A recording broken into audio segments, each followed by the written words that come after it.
You're listening to Opera Innovations, a podcast brought to you by ABA Technologies. This week, we're starting an exciting new series, The Path to Gold. Chauntae Gold is a board-certified behavior analyst with more than 5 years of professional experience working directly with clients who struggle with behavioral challenges. She holds a Level 1 Precision Nutrition certification and more than 7 years of personal experience in various athletic sports such as bodybuilding, Olympic weightlifting, powerlifting, and CrossFit. Over the next few months, Shantae will be discussing topics about creating healthy habits, health, nutrition, and meal prepping, working out, and individualizing your workouts, data and why it's important, and even more. But before we jump into those topics, it's time to learn about Chauntae, her background, and how she decided to merge the two things she loves, behavior analysis and health and wellness. I'm here with Chauntae Gold, and some of you may know her or know of her from social media, but I can't remember when I started following her on Instagram. I don't remember. I think it was because of the working out posts, but then one day I randomly found out that she's also a board certified behavior analyst and also certified in nutrition. And I reached out to her very excitedly and asked if she wanted to maybe get on the podcast and start something. And so before we get into, what she's going to be talking about, I asked if I could just do a little interview with her for her to describe herself to you and who she is and how she got into it. So welcome and thank you so much for being here. Hi, thank you so much. Thank you for giving me this opportunity to speak about what I love. And I'm very excited. We've talked a little bit before, but I'm super excited. But first, I'll kind of let you describe your background and where you came from and how you got into the field and what made you maybe change your mind and going, working behavior analysis into health and fitness. Okay, well, my journey, I guess, started. I don't know if I should start with like behavior analysis or fitness, but I have been in the fitness, I guess, area. I have a lot of experience in this area for about 8 years. I've been a behavior analyst for 5, I think, going on 6 years.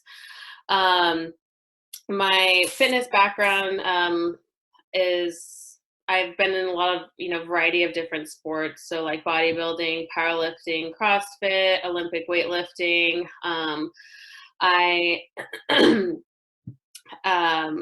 started my fitness journey as, just wanting, to look a little bit better in a bikini, as, most women start off as. And, Yes.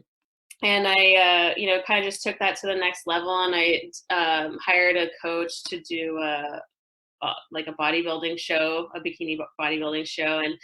And that was like the best and worst decision of my life. Worse because I hired a really, really bad coach who put me on a cookie cutter diet plan, ran my metabolism to the ground. The entire prep was absolutely miserable, and I didn't know what exactly I was doing to my body health wise, but it was just like a torturous process. And at the end of it, I wasn't really guided on what to do after the competition. So I just went back to, to eating not like unhealthy food, just normal. And I was rapidly gaining weight back. I gained about like 20 to almost 30 pounds within 2 months. And I was just really confused on what was happening. And it was terrible. I felt so, self-conscious about myself, and embarrassed because I worked so hard to get a certain size and look a certain way, and now I was just like I had gained more weight than I had when I started. So it was just kind of like an interesting experience, to say the least. But that experience really forced me to understand what was happening with my metabolism. I discovered flexible dieting, which is a dieting practice that I practice to this day. And it has brought me so much freedom within the foods that I eat and knowledge on what a portion size actually looks like. And so I just went on the deep end and I just like put everything I had to research, you know, nutrition, basically. I just wanted to understand nutrition and how I can, be better at it. And so I hired another bodybuilding coach to help me rehabilitate my metabolism. And that took about 1 year with him, but it took, I guess, probably 2 years to recover from that show.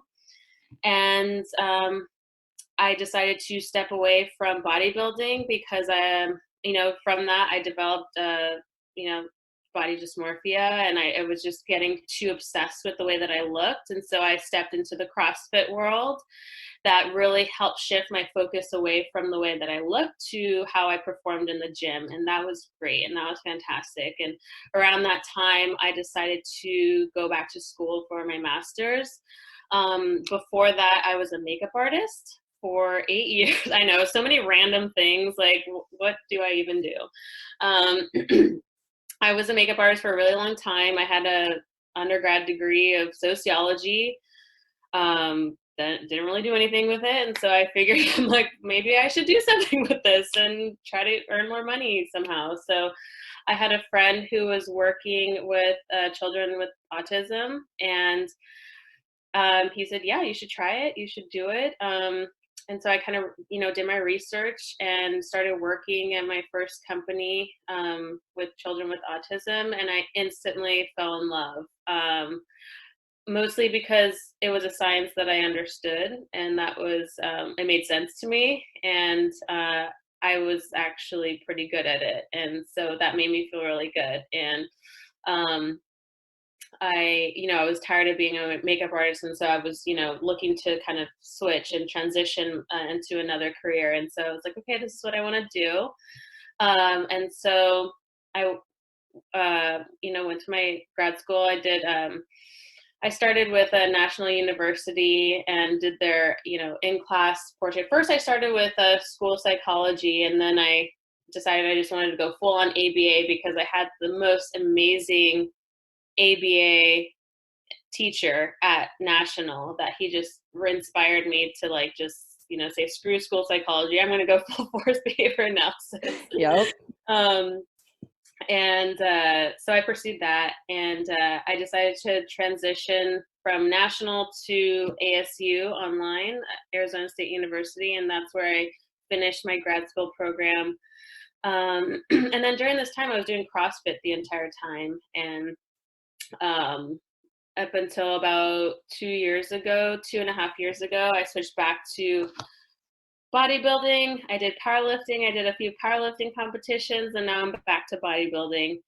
And I still work full time as a behavior analyst with children with autism. But in the beginning of this year, January of 2020, I just launched my side business for helping people, just the general population, create healthy lifestyle habits using ABA.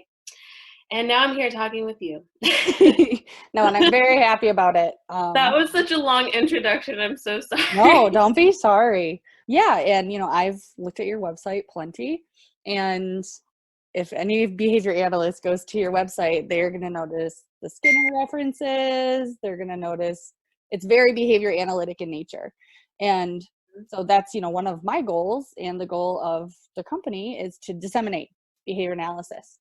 Right. And I know that, from following you on social media, that you're very data driven with the clients that you have.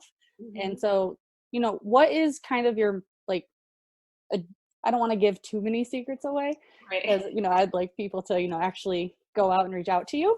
Right. But what is your premise when you talk to a potential, new client?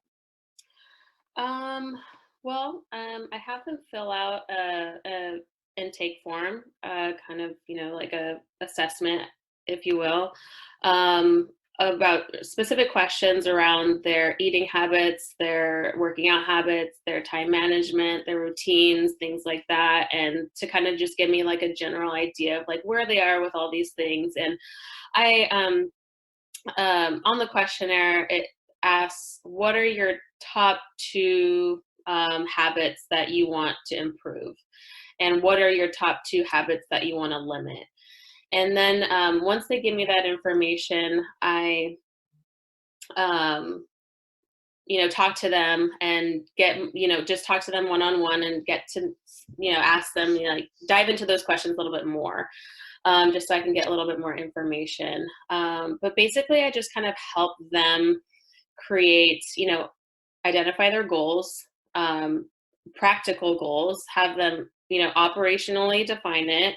Obviously, I don't like say, let's operationally define this, but I usually just say, like, What? if You're not telling people to operationally? I'm just yeah, kidding. no. I'm like, well, what does that look like to you? Like, if somebody was watching you in a video, what would that habit look like to them? And so I would have them describe it to me, and then we kind of like come up with a definition, and then kind of set up a system of a data tracking system based around the habits that they want to improve, and teach them how to manage their own habits. Because a lot of it is just like, self-management. I hold them accountable, and I kind of like help them make decisions based on their own data. And that's a big part of what I try to do is like, it's not like you pay me and I do the work for you. You're paying me and I'm guiding you to make your own decisions based on your progress. So it's a lot of that type of coaching. And so, after we reach one goal, I ask them, okay, how do you feel? Like, do you feel like we can advance to a little bit more, harder goals? And if, they say, no, I want to stay here, then that's what we do. If they say, yes, I can handle a little bit more, then we go there. Depending on, what type of goal that they're doing, I do try to do like so like macros, for example, like I'm really big on like counting macros and, tracking your food on an app. And a lot of, I think a lot of like, you see a lot of fitness influencers talking about that. And it sounds like a good idea, except for when you actually do it, it's really confusing and it takes a lot of time and it takes a lot of effort. And I can imagine that as, for somebody who just is not familiar with that type of system, it can become very frustrating. So I am always, I try to tell them like, or I should say, I try to ask them like, is the macro dieting thing is something that you want to do? And if it is, then I need to give you really simple step-by-step directions on how to do that. So a task analysis basically on like all the steps on like what you need to do. And we're only going to do this 1 or 2 days a week, not every day, because that's too much work. 1 to 2 days, that's practical that you could do. And then once you get comfortable with that, then we can maybe add on an extra day. So that's just like one example of, breaking a difficult, complex skill down into something a little bit more digestible. So they are, set up, so I could set them up for success, basically. Well, and I mean, you're also individualizing it to Mm-hmm. them, what their needs are, and you're also teaching them these self-management skills Yes. to help, like you said, that you had to kind of relearn as well to maintain it Right. over time. Like Mm-hmm. this isn't like you're trying to help people avoid, the types of experiences that you personally had. Yeah, absolutely. Like I said, like my experience, I think it's not uncommon, but I don't regret it. I really don't. As awful as it was and hard, it really pushed me to, understand nutrition. But I wouldn't want anybody to go through that just to, be educated on nutrition, right? There are better ways. There are better ways to help people, live healthy lifestyles and reach fitness goals other than like, putting them through hell. So that is kind of what I want to help, people with. And it doesn't even have to be like macros, like counting macros, because it's not for everybody. I don't Right. believe that, the principles of, macro counting can be applicable to every single person. But I definitely want, my whole mission is to kind of help, people make healthier choices and be more mindful of their actions and be able to maintain that type of health behavior over a long period of time, and, be empowered with the decisions that they make on a daily basis, whether it's at home or out with their friends. Because a lot of times, people are so, they can meet goals and they're consistent when they're at home, but you kind of fall apart when they're out with friends and they don't know what to do. So I definitely work on that, as well as helping them manage navigate those social interactions and experiences, and help them, modify their goals based on like social outings, or how to navigate like negative feedback from friends, like things like that, because those are all huge factors in why people would, be consistent with their nutrition or not. Yeah, and I mean, that kind of gets us into what we're kind of doing here is, you've agreed to give 1 to however many you want to, but Hmm. some episodes on what you do Yeah. and why it's important and how behavior analysis fits into it.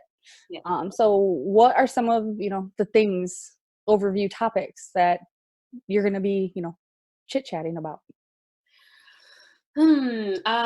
Well, how to create habits, I guess. How to, I guess, unlearn old habits, because that's, I think a big part of, you know, people, why we're stuck is because we have the history of, behaviors that, have served us well in this very moment, but over time they are no longer serving us. And so, helping people recognize what those behaviors are, because a lot of people just they don't even realize it. They're just like kind of wondering, why am I not making progress? And it has a lot to do with like the bad habits that we've spent so many years building. So breaking those, and how to build new ones. And I could dive into a little bit about nutrition itself, different types of training. I'm using the word specialize in a very loose term because I'm not certified personal trainer. I just Right. have a lot of experience in the bodybuilding world, Yes. and then a little bit of experience in powerlifting. So I can definitely talk about like different types of weightlifting styles and how that benefits your nutrition and your body composition goals. I think you had a lot of ideas too that I'm trying to remember, but I don't, I can't think of it at the top of my head. You had a whole list of them when you sent me. I was like, oh yes, I could talk about all those things. And I mean, I'm just excited to learn more about it because I get questions all of the time just from my students, from the general public, and people who are like, how did you get your job? Yeah. Because I don't have a standard stereotypical behavior analytic job. I even went to the holidays this year with my family, with like grandma, grandpa, extended aunts and uncles, Hmm. things like that. And I had been with AB Tech for a year, and they just thought when I got a new job, they're like, how's your new job going? How are your kids with autism? I'm like, oh, I haven't done that in over a year. Yeah. And they're like, wait, what? So, I get questions all the time like, well, how did you get into this? And Hmm. so I'm just excited for you to, you know what I mean, for you to be on here and show people that you can take even what your interest, you know what I mean, like what your passion is, Right. and behavior analysis will probably fit into it somehow. Yeah, absolutely. That is, I have that same experience as well. So many people, behavior analysts or RBTs, have reached out to me through my Instagram and asking me like how to get started. I'm like, I'm still trying to get started, but Yes. but I could, yeah, sure, I could give you some tips on like how I got here, I guess. But yeah, it's definitely like very, very, very few people are doing the health and fitness thing, and I think what I'm trying to do is, a, a little unique in a sense where it targets like the weightlifting, like women in lifting weights specifically, and nutrition and flexible dieting. And so yeah, I would definitely, I would definitely love to talk a little bit more about that, and the importance of, collaborating with others to, get our science out there too. And yeah. Yeah, and especially to get trainings in these other Mhm. fields that you're interested in too. I know that, I'm in more of a business role now, and Mhm. project management it seemed to fit. So, I did take a project management course to Mhm. make sure that, I could maybe even potentially be certified as a project management as a professional, get Right. those credentials as well. Yep. Because that's what interests me, but Mhm. you do need supplemental trainings, and Right. Yeah, you're absolutely. You have to build your toolbox to, get our science out there, or to be more, I guess, appealing to the, general population, or whoever you're trying to serve, I guess. Because I don't think that just being a behavior analyst alone will get, the information that we need out there. I think that you have to kind of have a lot of different like other components Mhm. that people are already familiar with, for them to like even like consider working with you, or Yes. even consider looking into like who you are. Like I've gotten people too, like that, just regular like trainers and stuff that I've become friends with, who follow me on Instagram. They're like, so what do you do? You're like a behavior analyst? Like they're trying to like, what is that? And so like that's been really cool, because they're starting to notice as well. And I mean, it's opportunities for me to share, what exactly behavior analysis is. Yeah. So it's just, and again, and I've talked to you about this a little bit before. It's like, I don't get too techie on Right. my Instagram, because that is not, like, behavior analysts aren't my target audience. Right. It's general population people. So I really try to find that balance of like being stupid and fun, and the Instagram like entertainment, and then like a little bit of educational Yep. and like seriousness, and like, wait, I'm still a clinician over here. Don't Yeah. forget it, I'm smart too. um but yeah, so because I want to be appealing to just, people who are just scrolling through Instagram just for Yes. fun, right? Like I can't just like cite a bunch of research articles and expect them to stop and listen to what I have to say. What? Yeah. That's not how you what? Come I on. know, That's right? not how you get readers? I don't Oh. even do that for other people. I know. Like, I oh, know. you're citing a research. No, I'm just here for the muscle pictures, people. Sorry. Yep.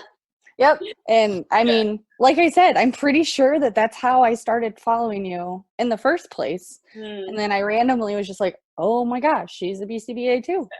I think, like I said, I don't even remember now. But no, and I mean, even like when we've talked before too, you're like, but no, I do want to still talk to, behavior analysts Hmm. about how you can, take your passions and work them into a field you love and mesh them together Hmm. and disseminate this behavior analysis out there to the general public, to what Hmm. you're trying to do, and Right. what you are doing. Right. um and I'm excited about that too, Yeah. because so many Totally. people ask those questions, and so I'm so happy Yeah. to have you on here. But I mean, I'm looking forward to it. I'm very excited, and I think this will be a fun little treat for Yeah. many of our listeners. But thank you again, and we'll be hearing from you soon. Sounds good. Thank you. Thank you for listening to The Path to Gold. Come back next month to hear more from Chauntae Gold on building healthy habits.